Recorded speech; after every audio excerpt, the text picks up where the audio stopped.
자, 오늘 우리에게 주신 말씀은 누가복음 22장 21절에서 23절입니다. 누가복음 22장 21절에서 23절의 말씀 가지고 가룟 유다와 예수님이라는 그런 제목으로 말씀 전하도록 하겠습니다.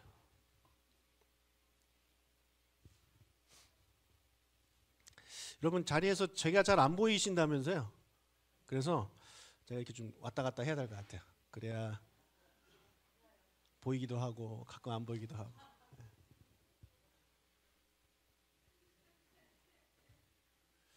위로 올라가 달라는 그런 의견도 있었는데 너무 높은 것 같아서 여러분하고 너무 멀어진 것 같기도 하고. 여기가 낫죠? 왔다 갔다 하면 그래도 보였다 안 보였다 할 겁니다. 여러분 제자들과 이제 예수님이 성만찬을 하고 계시잖아요. 근데 하시다가 예수님이 갑자기 충격적인 발언을 하십니다. 누가복음 22장 21절입니다. 그러나 보라, 나를 파는 자의 손이 나와 함께 상 위에 있도다. 여러분 베드로 누굽니까? 이 예수님 파는 사람이 다 알고 계시죠? 네. 혹시 오늘 처음 아신 분 계십니까? 네. 자, 이 장면을 잘 이해할 수 있도록 제가 좀 부가적인 설명을 드리도록 하겠습니다. 여러분 제가 지난번에 최후의 만찬 그림을 보여드렸잖아요. 이 그림에서 제가 지난번에 무엇이 잘못됐다고 말씀드렸나요? 앉아있는 자세가 잘못됐다고 말씀드렸죠. 또 몇 개 더 있습니다. 그 중에 뭐냐면 이 테이블의 그 모양입니다. 지금 일자로 쭉 돼서 일렬로 앉아있잖아요. 그렇지 않아요. 다음 사진. 저렇게 앉아 있습니다. 디귿자입니다. 여전히 불편한 자세로. 저 소화가 되는지 모르겠는데 저게 어떤 그 시대냐면 고대 로마가 저런 식으로 이제 누워서 먹었거든요. 근데 테이블을 보시면 디귿자로 되어 있어요. 디귿자. 왜 디귿자로 해놨을까요? 음식을 서빙하기 편하도록 저렇게 된 겁니다. 그래서 가운데로 쑥 들어가서 이쪽에 드리고 이쪽에 드리고 이쪽에 드리는 거죠. 그럼 우리가 식당 가서 이렇게 밥 먹다 보면 종업원들이 음식을 어떻게 주냐면 보통 뒤에서 줍니다. 뒤에서. 자, 조심하세요. 막 이렇게 피하고 그러잖아요. 그러다가 엎지르기도 하고 뭐 다치기도 하고 사고도 나는데 저렇게 한 이유는 저 손님들이 절대 다칠 일이 없겠죠. 그렇죠? 그래서 저런 식으로 이제 식사를 합니다. 근데 또 하나 오류가 있어요. 자, 다음 사진. 여기 보면 지금 레오나르도 다빈치가 그린 게 가운데가 예수님이고 요한, 베드로, 뭐 이렇게 유다 쭉 있잖아요. 저것도 잘못됐습니다. 자, 다시 그 다음 슬라이드. 자, 원래 이 디귿자인데 이 디귿자에서 1번부터 이제 13번까지 방석이 13개가 놓여져 있는데 그래서 퀴즈. 예수님의 자리는 어딜까요? 저기 그 열리다 성경 들으신 분들은 대답하지 마세요. 자, 1번부터 13번까지 예수님 자리는 어딜까요? 자, 기왕이면 저 숫자 써 있는 거에서 해주세요. 굳이 숫자 없는 거 이렇게 세 가지고 7번 하지 말고. 자, 정답은 2번입니다. 2번. 예. 그러니까 종의 입장에서 딱 들어가서 왼쪽에 가운데 계신 분이 이 모임의 호스트입니다. 예. 그 주인이에요. 그러면 여기서 또 한 가지 퀴즈. 이 주인이 가장 높은 자리고 그 다음으로 높은 자리가 어딜까요? 그렇죠. 주인의 오른쪽. 주인의 오른쪽 자리가 그 다음으로 높은 자리입니다. 그 자리는 보통 누가 앉냐면 주인에게 가장 신뢰받는 믿음직한 사람 오른팔이 그 자리에 앉는 것입니다. 자, 그러면 그 다음은 누가 어디에 앉을까요? 3번이죠. 이제 왼쪽 팔. 그러면 가장 말석은 어딜까요? 13번입니다. 이제 이 그림이 이제 이해가 되시죠? 네. 여러분 예수님이 아까 2번 자리에 앉았다고 제가 말씀을 드렸는데 그러면 예수님의 오른쪽에 앉은 사람은 누구였을까요? 베드로일까요? 자, 요한복음 13장 23절 읽겠습니다. 예수의 제자 중 하나 곧 그가 사랑하시는 자가 예수의 품에 의지하여 누웠는지라. 자, 여기 보면 그가 사랑하시는 자가 누굽니까? 요한입니다. 요한복음을 쓴 요한은요, 항상 자기를 표현할 때 이렇게 썼어요. 그가 사랑하시는 자. 예수님이 사랑하시는 사람, 예수님께 사랑받는 사람, 그렇게 자기를 표현합니다. 여기 보면 요한이 예수의 품에 의지하여 누웠다라고 표현하고 있죠. 이게 아까 그림에서 본 것처럼 식사하는 자세입니다. 누워서 먹어요. 근데 누울 때 뒤로 눕는 게 아니라 약간 왼쪽으로 눕습니다. 왼쪽. 그게 그 당시 이제 풍습이에요. 이게 얘는 이로 눕고 얘는 이로 눕으면 좀 불편하지 않을까? 동일하게 있죠. 왼쪽으로 누워요. 그러면 예수님 품에 안기려면 오른쪽이에요, 왼쪽이에요? 오른쪽에 있어야 왼쪽으로 기대면 예수님 품이 되는 겁니다. 아시겠죠? 예. 여러분, 아까 이 오른쪽 자리는 가장 신뢰받는 사람이 앉는다고 말씀을 드렸습니다. 왜 그 자리가 베드로가 아니라 요한일까요? 왜 베드로가 아니라 요한일까요? 여러분, 베드로 신뢰할 만한 사람입니까? 우리는 알고 있죠. 아니라는 것을. 왜 아니죠? 3번 부인하고 도망가 버립니다. 예. 자, 요한복음 19장 25절 26절 상반절 읽겠습니다. 예수의 십자가 곁에는 그 어머니와 이모와 글로바의 아내 마리아와 막달라 마리아가 섰는지라.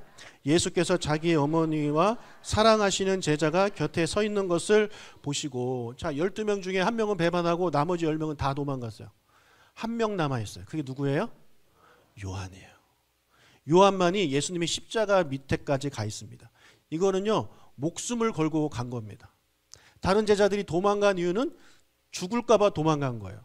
근데 요한은 나이가 가장 어렸지만 그럼에도 불구하고 가장 용기 있고 그래서 예수님 십자가 밑에까지 따라간 사람입니다. 믿을만 하죠. 그렇죠? 예수님이 그거를 아시는 거예요. 이 미래에 일어날 일이지만 예수님은 아셨어요. 그래서 예수님은 요한을 자기 우측에 앉으신 겁니다. 자, 그런 요한한테 예수님이 자기 어머니를 맡겨요.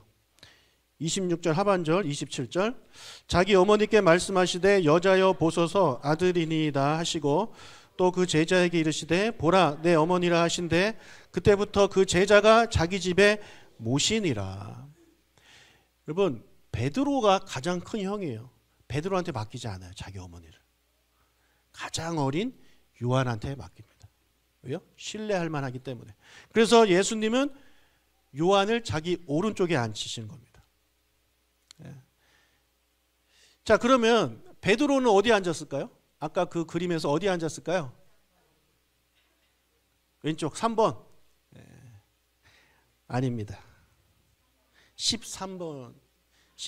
맨 마지막 자리일 가능성이 큽니다. 이거는 가능성이 큰 거예요. 근데 그렇게 추측하는 이유가 있겠죠. 예수님이 너희들 중에 나를 팔 거야 라고 말씀했을 때 제자들이 막 수근수근대요. 누굽니까 너냐 나냐 이러면서 그랬을 때 베드로가 요한한테 이렇게 표시를 합니다. 24절 25절. 시몬 베드로가 머리짓을 하여 말하되 말씀하신 자가 누구인지 말하라 하니 그가 예수의 가슴에 그대로 의지하여 말하되 주여 누구니까. 자, 베드로가 요한한테 어떻게 했다고요? 이게 뭐예요? 물어봐. 그러니까 입은 안 벌리고 복화술을 한 거죠. 그러니까 바로 옆에 있으면 콕 찔렀겠죠. 근데 그게 멀리 떨어져 있기 때문에 볼 수 있도록 물어봐 이렇게 한 겁니다. 근데 아까 디귿자로 그럼 우리가 그 그림을 봤잖아요. 그러면 요한이 잘 보려면 이 사이드는 안 돼요. 잘 안 보여요. 정면에 있는 사람이 잘 보입니다. 그것도 바로 앞에 있는 1번 바로 앞이 13번이잖아요. 그러니까 13번이 가능성이 커요. 물론 12번도 가능성이 있긴 합니다. 그런데 예수님이 이제 식사하시기 전에 발을 씻기잖아요. 그렇죠? 여러분, 예수님이 발을 씻기실 때 그냥 랜덤으로 씻기셨을까요? 자기 옆자리부터 씻기셨겠죠. 그렇죠? 그래서 요한부터 씻기시고 그 다음 3번 씻기시고 쭉쭉쭉 가다가 맨 마지막에 13번 베드로 닦이는 겁니다. 그러니까 다른 제자들은 가만히 있는데 맨 마지막으로 이제 예수님이 씻어주시려고 하니까 베드로가 안 돼요 라고 말을 하죠. 그러니까 그것을 봤을 때도 베드로의 자리는 저 13번일 가능성이 크다라는 거예요. 여러분 베드로가 처음부터 1에서 13번에 앉았을까요? 당연히 1번에 앉으려고 했을 것입니다. 그때 예수님이 네 자리 아니야. 요한이 일로 와. 앉았어요. 좀 기분 나빴겠죠. 그럼 3번 앉으려고 하니까 네 자리 아니야. 가. 자, 다른 애 와라. 이렇게 앉힌 거예요. 그러니까 이 베드로가 그럼 4번에 앉으면 되는데 좀 승질이 났나 봐요. 좀 맨 끝자리로 가버렸습니다. 베드로 성격 아시죠? 예. 여러분 예수님의 제자들 중에 가장 수제자였고 가장 연장자였던 이 베드로는요, 마땅히 자기가 예수님의 오른쪽 자리라고 생각했습니다. 그러나 예수님은 그곳에 베드로를 앉히지 않았습니다. 예. 왜냐하면 예수님의 판단대로 그는 나중에 예수님을 3번 부인하고 도망하는 그런 사람이 되었기 때문이죠. 그래서 베드로는요, 수제자였지만 가장 믿을 만한 제자는 아니었습니다. 반면에 요한은요, 가장 어렸어요. 제자들 중에 가장 어렸어요. 그러나 예수님이 가장 믿는 사람이었어요. 이런 요한처럼 되시길 축복합니다. 여러분, 요한이 자신을 예수님께서 사랑하시는 자라고 이렇게 계속 표현을 했잖아요. 왜 이런 표현을 했겠습니까? 본인이 아는 거예요. 본인이 아는 거예요. 예수님이 나를 사랑한다. 근데 여러분, 예수님이 요한만 사랑했을까요? 여러분, 예수님이 요한만 특별히 사랑하고 그 다음부터 뭐 이렇게 좀 덜 사랑했을까요? 우리 예수님이 그렇게 사랑하시는 분일까요? 아니라고 저는 생각합니다. 똑같이 사랑하시는 거예요. 근데 요한은 항상 생각하기에 우리 예수님은 나를 사랑하셔. 나는 예수님께 사랑받는 사람이야. 이런 생각으로 그는 가득 차 있었어요. 그러니까 자기를 소개할 때마다 항상 그렇게 이제 쓴 거죠. 그러니까 내가 예수님께 사랑받는 사람이야 라는 것을 확신했던 그였기 때문에 그는 예수님을 떠날 수가 없었던 겁니다. 내가 이렇게 예수님께 사랑을 받는데 내가 어떻게 예수님을 떠날 수 있느냐. 그래서 다른 제자들은 다 도망갔지만 요한은 그 자리를 지키고 있는 거죠. 여러분, 이거 너무너무 중요해요. 하나님이 여러분 사랑하십니다. 아멘? 정말 믿으세요? 나는 하나님께 사랑받는 자다라고 그렇게 확신하십니까? 그런 사람은요, 어떤 상황에서 주님을 떠나지 않습니다. 그렇죠? 아이들이 우리 엄마 아빠는 나를 정말 사랑해 라고 확신하면 아빠가 아무리 혼내도 집을 나가지 않아요. 근데 어떤 애들이 나가요? 아빠는 나를 사랑하지 않아. 어쩔 땐 사랑하는 것 같은데 어쩔 땐 아닌 것 같아. 지금은 나를 안 사랑해. 이런 생각을 가진 애들이 집을 나가는 거 아니겠어요? 마찬가지입니다. 하나님이 정말 나를 사랑하셔라고 확신하는 사람은요, 삶에 어떤 일이 일어나도 하나님 떠나지 않아요. 요한처럼 그렇습니다. 근데 나머지 이 10명의 제자들은 그런 확신이 없었나 봅니다. 그러니까 위험에 처하니까 바로 예수님을 이제 떠나고 맙니다. 네. 여러분, 우리도 이 요한처럼 하나님이 나를 정말 사랑하신다라는 확신을 가지시고 나는 하나님께 사랑받는 사람이다라는 확신을 가지시고 살아가기를 주님의 이름으로 축복합니다. 그래 하나님이 여러분 믿을 만한 사람이 되는 거예요. 우리 옆 사람한테 인사할까요? 당신은 하나님께 사랑받는 사람입니다. 자, 좀 눈을 감고 계시는 분들이 계셔서 제가 그쪽으로 가서 설교를 하도록 하겠습니다. 자, 눈 감으면 제가 글로 갑니다. 자, 그러면 한 명이 아니에요. 한 명이 아니에요. 예.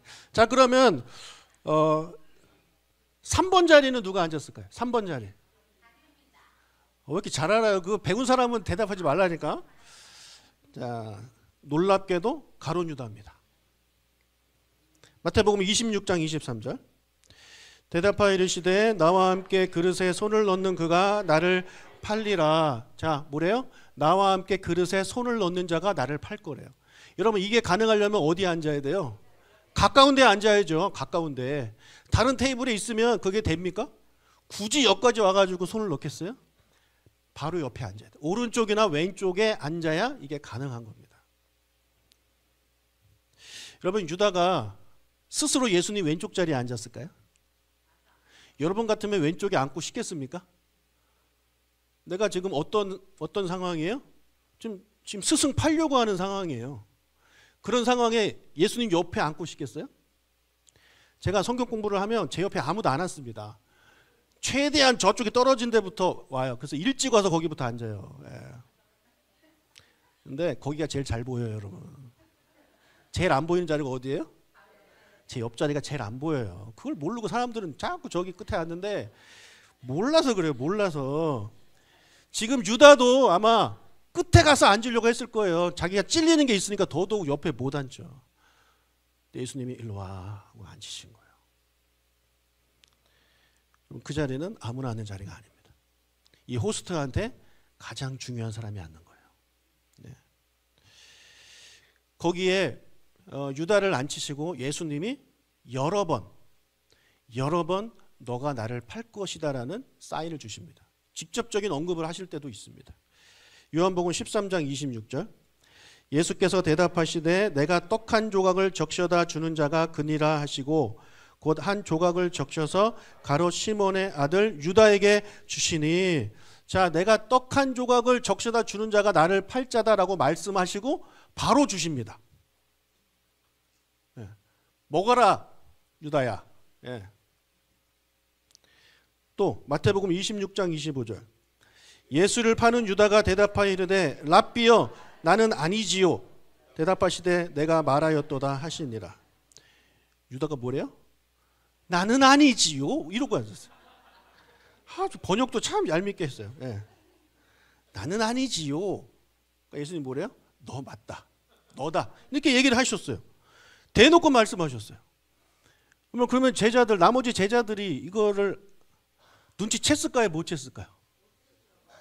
왜 못 채죠? 바보 아닙니까? 이렇게 대놓고 말씀하시는데 어떻게 못 알아챌 수가 있습니까?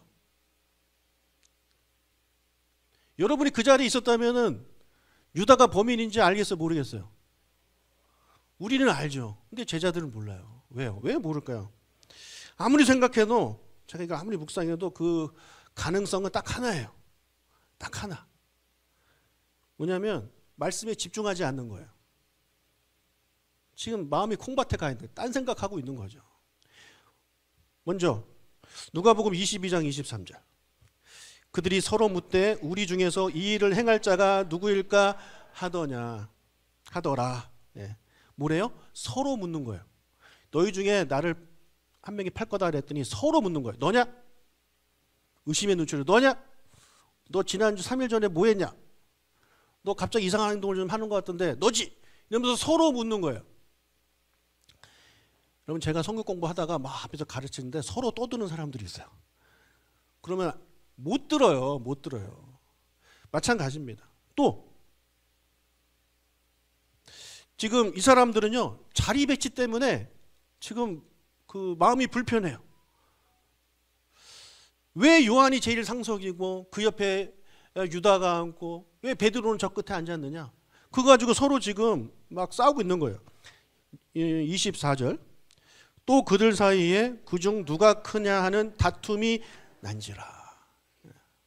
그러니까 그들 생각에는 당연히 예수님 오른쪽에 베드로가 앉고 왼쪽에 뭐 야고보가 앉고 그다음 요한 앉고 이렇게 세 명이 핵심 멤버니까 그다음에 뭐 이렇게 앉고 그렇게 생각했는데 생각지도 못한 사람들이 옆에 앉아 있는 거죠. 베드로는 저 끝에 앉아 있고.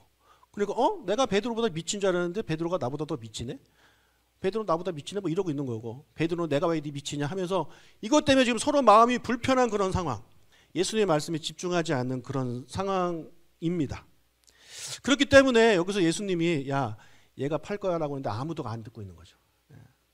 그 가능성밖에 없어요. 그 가능성밖에 제가 봤을 때 없어요.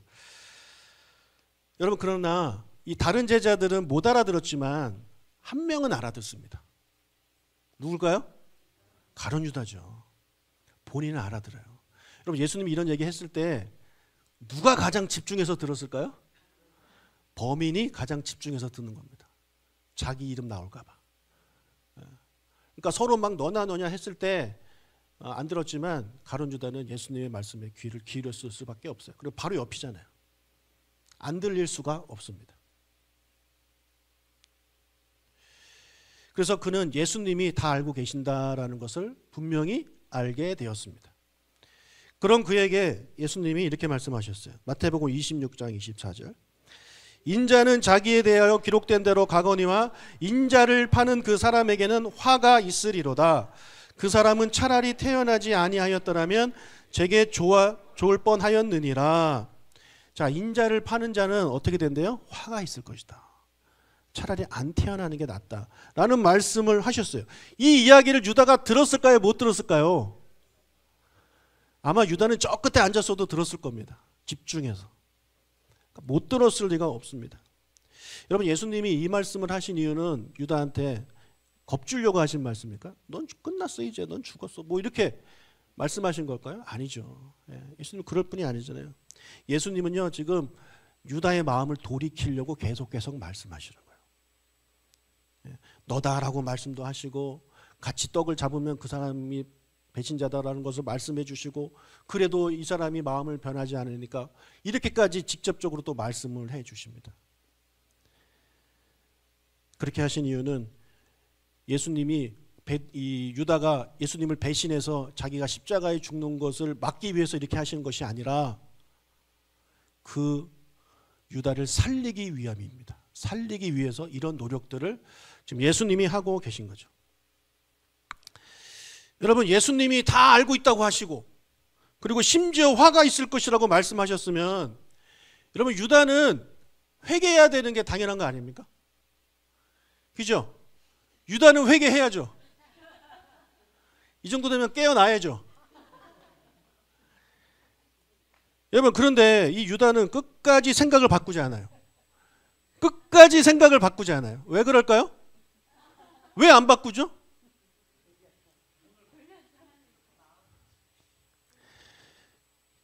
여러분, 그 사람이 사탄한테 완전히 사로잡혔기 때문에 그래요. 사탄한테 완전히 사로잡힌 거예요. 여러분, 유다가 돈을 좋아하는 사람이었잖아요. 그가 좋아하는 것을 사탄은 알아요. 그러니까 그것을 가지고 그를 시험하고 그를 사로잡는 거예요. 여러분, 사탄은요, 누군가가 어떤 것을 좋아한다, 어떤 것에 대해서 자부심을 가지고 있다, 그것을 가지고 그 사람을 시험합니다. 절대 여러분이 싫어하는 거 가지고 시험하지 않아요. 그래봐야 걸리지 않으니까. 여러분, 사탄은 저한테 절대 술로 시험하지 않습니다. 아무리 술 갖다 줘봐야 저는 쳐다보지도 않고, 아무리 커피 갖다 줘봐야 저는 쳐다보지도 않고, 제가 좋아하는 걸 가지고 왔다 갔다 해야 제가 눈이 가겠죠. 여러분, 제가 주중에 과학을 보다라는 유튜브를 봤어요. 이게 말 그대로 과학에 대한 내용이에요. 과학. 그래서 그 과학자들이 나와서 어떤 주제를 가지고 이야기를 이제 나눕니다. 근데 한 사람이 그래요. 물리학자인데 교수님이에요. 자기는 독실한 무신론자래요. 독실한 무신론자래요. 그러면서 이제 그날 주제가 뭐였냐면 그 빅뱅에 대한 거였어요. 빅뱅이 뭐냐면 우주가 어떻게 처음에 만들어졌느냐, 그거에 대한 내용이에요. 그래서 그들끼리 막 이렇게 이야기를 해요. 그래서 그 물리학자가 자기가 아는 거 막 얘기해요. 근데 이제 그 옆에 있던 사람들하고 그 사회자가 계속 질문을 하는 거죠. 그래서 그거는 왜 일어났습니까? 그건 또 왜 일어났습니까? 대답하면 또 그건 왜 일어났습니까? 그래서 결국에는 그 사람이 대답이 뭔지 알아요? 모르겠다라는 거예요.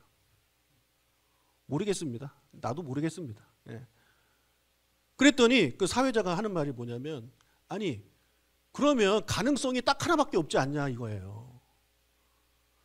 어떤 절대자가 그렇게 빅뱅을 일으킨 거라고 밖에 가능성이 남은 게 없지 않습니까? 그랬더니 한 과학자 인정을 해. 근데 그 과학자는 끝까지 인정을 안 해요. 그러니까 자기가 과학을 좋아하고 과학을 믿으니까 결국 대답은 모르겠습니다라고 끝내mes음에도 불구하고 절대 무조건 하나님은 없다 이거예요. 제가 그걸 보면서 참 과학이라는 것이 하나의 종교다라는 생각을 제가 다시 한번 더 갖게 됐습니다. 여러분, 그런 방식으로요, 사탄은요, 어떤 사람이 좋아하고 자부심을 가진 걸 가지고 그를 시험하고 유혹합니다. 유다의 경우에는 돈이었죠. 그래서 예수님이 아무리 이야기해도 이 유다는 듣지를 않습니다. 여러분, 뭔가에 사로잡혀서, 특히 사단한테 완전히 사로잡힌 사람한테는요, 옆에서 아무리 얘기해도 듣지 않아요. 보세요. 예수님이 얘기해도 안 듣잖아요. 여러분 얘기한다고 듣겠습니까? 절대 듣지 않아요. 자, 여기서 이런 질문을 제가 좀 하게 됐어요. 왜 예수님은 이 지금 사탄 들린 유다한테 사탄아 물러가라라고 말씀하시지 않으셨을까? 그 전에 이런 일이 있었죠. 예수님께서 나는 이제 죽을 거야, 십자가 달려 죽을 거야라고 이제 말씀하셨을 때 베드로가 그러면 안 돼요 막 이랬단 말이에요. 근데 예수님이 한마디 합니다. 사탄아 물러가라 이렇게. 그러면 지금 가룟 유다한테도 왜 그런 말씀을 안 해주시냐는 거죠.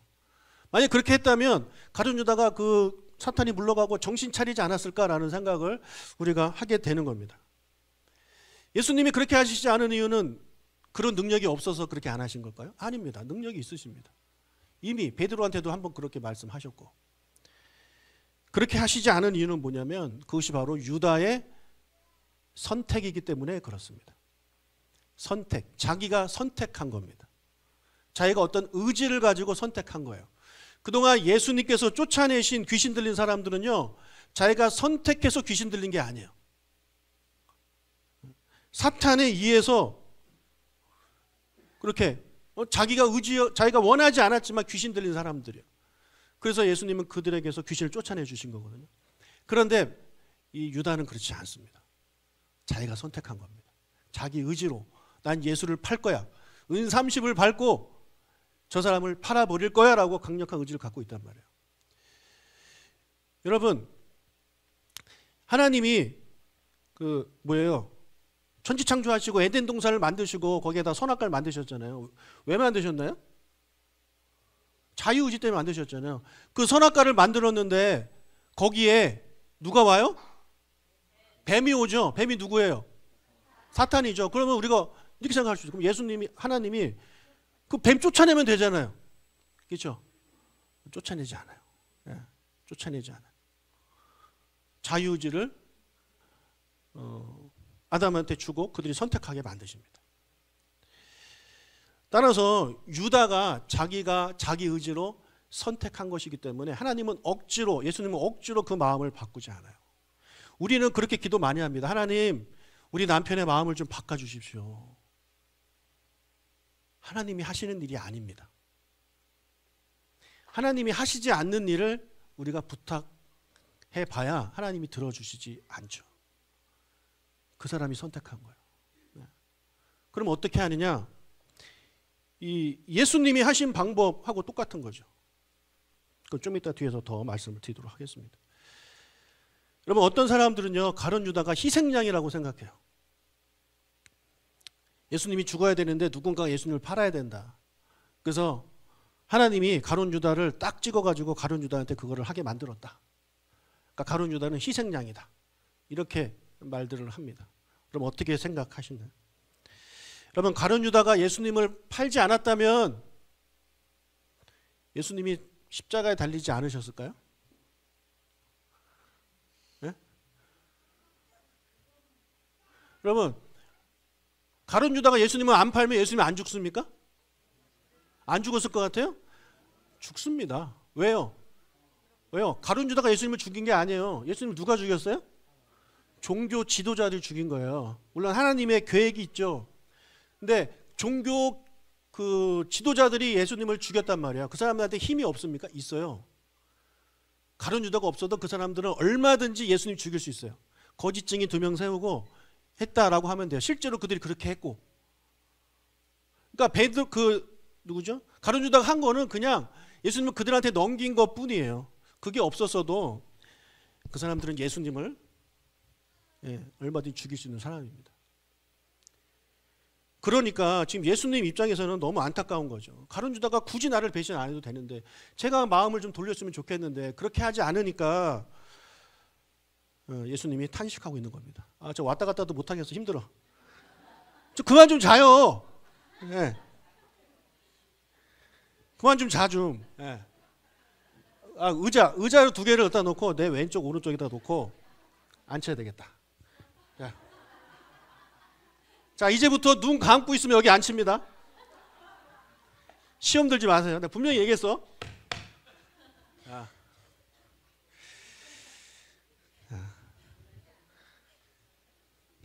그래도 졸면 진짜 제가 인정합니다. 그냥 주무세요. 그냥 누워서. 이불 좀 갖다 드리고. 여러분, 예수님은요, 자신을 팔려고 하는 그 유다를 사랑하셨습니다. 그것도 끝까지 사랑하셨습니다. 끝까지. 요한이 이것에 대해서 분명히 이야기를 하고 있어요. 요한이 요한복음 13장에서 성만찬을 기록하면서 1절을 이렇게 말을 하고 있어요. 요한복음 13장 1절을 읽겠습니다. 유월절 전에 예수께서 자기가 세상을 떠나 아버지께로 돌아가실 때가 이룬 줄 아시고 세상에 있는 자기 사람들을 사랑하시되 끝까지 사랑하시니라. 예. 자기 옆에 있는 사람들을 끝까지 사랑하셨대요. 여러분, 이게 이제 성만찬 하기 바로 전 내용이거든요. 너무 뜬금없어요. 제가 봤을 때 왜 저게 들어갔을까? 자, 2절을 보겠습니다. 마귀가 벌써 시몬의 아들 가룟 유다의 마음에 예수를 팔려는 생각을 넣었더라. 바로 다음에 가룟 유다의 이름이 거론되고 있습니다. 예수님이 끝까지 사랑하셨다. 자기 옆에 있는 사람 끝까지 사랑하셨다. 그리고 첫 번째 등장하는 이름이 가룟 유다예요. 요한이 어떤 의도로 이렇게 바로 연결했을까요? 이 가룟 유다도 예수님은 끝까지 사랑하셨다라는 거죠. 그리고 어떻게 사랑하셨는지를 제가 아까 말씀드린 대로 그렇게 쭉 예수님이 이제 행동을 하고 계신 것입니다. 여기 예수님이 끝까지 사랑하신 사람에는 가룟 유다뿐만 아니라 예수님을 배반할 베드로도 포함되는 것이고 예수님을 두고 도망간 나머지 제자들도 여기에 포함되는 것입니다. 그렇죠? 여러분도 포함되는 거예요. 우리 모두가 다 포함되는 것입니다. 여러분, 가룟 유다를 예수님이 끝까지 사랑하셨기 때문에 가룟 유다를 자기 바로 옆자리에 앉히신 거예요. 여러분, 그 사람 옆에 앉히고 싶겠습니까? 인간적으로 이렇게 나를 배신할 사람인데 예수님 거기에 앉혀요. 그리고 계속해서 회개해야 할 기회를 주세요. 만일 유다가 주님 잘못했어요. 제가 돈에 눈이 멀어서 그랬어요. 제가 미쳤나 봐요. 용서를 구했다면 예수님이 용서해 주셨겠죠. 그렇죠? 뿐만 아니라 나중에 예수님이 잡혀가시고 이 가룟 유다가 내가 잘못했구나 해가지고 돈을 다시 갖고 왔을 때 그때라도 하나님께 하나님 제가 잘못했어요 라고 회개를 했다면 하나님은 그를 용서해 주셨을 것입니다. 그런데 어떻게 하죠? 가룟 유다는 끝까지 용서를 구하지 않습니다. 회개하지 않아요. 그냥 죄책감에 자살을 하고 말죠. 그것을 예수님은 아셨기 때문에 너무너무 안타까워 하신 겁니다. 그래서 어떻게 해서든지 살리려고 그런 노력을 하셨다라는 것이죠. 여러분, 지금도 수많은 사람들이 이제 예수님께서 살려주시기 위해서 그렇게 사람들을 보내시고 말씀을 주시고 때로는 막 꿈에도 나타나시고 그런 일들을 이제 행하십니다. 그런데 많은 사람들은 여전히 가룟 유다처럼 듣지 않습니다. 듣지 않아요. 아무리 얘기해도 듣지 않아요. 왜요? 사로잡혔기 때문에 듣지 않는 거예요. 그들은 결국 어떻게 되겠습니까? 유다와 같은 운명이 될 것입니다. 끝까지 그들이 거절한다면 결국엔 유다처럼 될 것입니다. 어떻게 해야 될까요? 여러분, 하나님, 이 사람, 내 남편, 내 아내 예수 믿도록 마음을 확 바꿔주세요. 그런 기도는 의미가 없어요. 하나님이 하시지 않는다고요. 예수님도 그렇게 안 했어요. 그러면 어떻게 해야 될까요? 예수님이 보여주신 대로 하면 됩니다. 예수님이 가룟 유다한테 어떻게 하셨나요? 어떻게 하셨죠? 내 옆에 두고 발을 씻겨주셨죠. 그렇죠? 발을 씻겨줬다는 얘기는 섬긴다는 거예요. 여러분, 사랑은 뭐예요? 섬기는 거예요. 수고하는 거예요. 예수님처럼 내 옆에 두고 섬기는 거예요. 섬기는 거예요. 사랑해 주는 거예요. 그게 첫 번째입니다. 그 다음 두 번째 뭐겠습니까? 예수님이 가룟 유다한테 계속해서 이야기하신 것처럼 우리도 이야기해 주는 거예요. 당신 그러면 안 돼. 당신 그러면 안 돼. 당신 예수 믿어야 돼. 얘들아 예수 믿어야 돼. 라고 끊임없이 이야기를 해줘야 하는 것입니다. 그렇게 해도 믿을까 말까예요. 그렇게 해도. 근데 우리 이거 잘 안 하죠. 그러니까 안 해요. 내 옆에 두고 싶지도 않고 사랑하고 싶지도 않고 섬기고 싶지도 않고 말하고 싶지도 않아요. 왜요? 나를 싫어하는 걸 아니까. 내가 말해봐야 나한테 상처 줄 거 내가 다 아니까. 이쪽으로는 신경 쓰지 않아요. 우리 이쪽만 신경 씁니다. 내 오른쪽. 나를 사랑하고 내가 사랑하고 나한테 사랑받고 내가 믿을 만한 그런 사람들만 옆에 두고 왼쪽은 자리 비워놓는 우리가 아닌가요? 예수님은 오늘 이 모습을 통해서 오른쪽에는 예수님이 사랑하시는 사람, 예수님을 사랑하는 사람을 앉히시고, 왼쪽에는 예수님을 싫어하는 사람, 예수님을 파는 사람, 예수님을 믿지 않는 사람, 나를 힘들게 한 사람들을 옆에 두셨습니다. 공교롭게도 예수님이 십자가에 계실 때도 마찬가지였어요. 우측에 있는 강도는요, 예수님을 영접하죠. 근데 왼쪽에 있는 강도는 끝까지 예수님을 영접하지 않습니다. 그러니까 예수님은 살아계실 때도 양쪽에 이런 자들을 다 품으셨고, 십자가 상에서도 양쪽에 그 둘을 품으셨어요. 우리도 그렇게 살아가야 한다는 것이죠. 여러분, 오른손만 이렇게 꽉 안고 그래 사랑해. 여기 우리 교인이 포함되는 겁니다. 우리 교인이. 집사님 사랑해. 집사님 축복해요. 집사님 보니까 너무너무 좋아요. 이거 너무너무 잘해. 왼쪽에 누가 있습니까, 여러분? 왼쪽에 누가 있습니까? 누가 있습니까, 왼쪽에? 우리 그들을 섬겨야 되는 거예요. 쉽지 않죠. 물론 쉽지 않아요. 예수님은 쉬웠겠습니까? 어려워요. 그래, 우리 예수님의 제자잖아요. 그렇죠? 예수님 하신 대로 우리도 그대로 따라가야죠. 믿지 않는 남편, 여러분 핍박하고 여러분한테 여러분 조롱하고 그런 사람들 섬기는 거예요. 발 닦아주고. 그리고 끊임없이 예수님의 사랑에 대해서 이야기해주는 그런 여러분들이 되신다면 그것이 바로 예수님이 걸어가셨던 십자가의 길입니다. 그렇게 우리가 살아가기를 주님은 원하십니다. 아멘. 그럼 우리가 되기를 주님의 이름으로 축복합니다. 아멘. 우리 같이 찬양하겠습니다.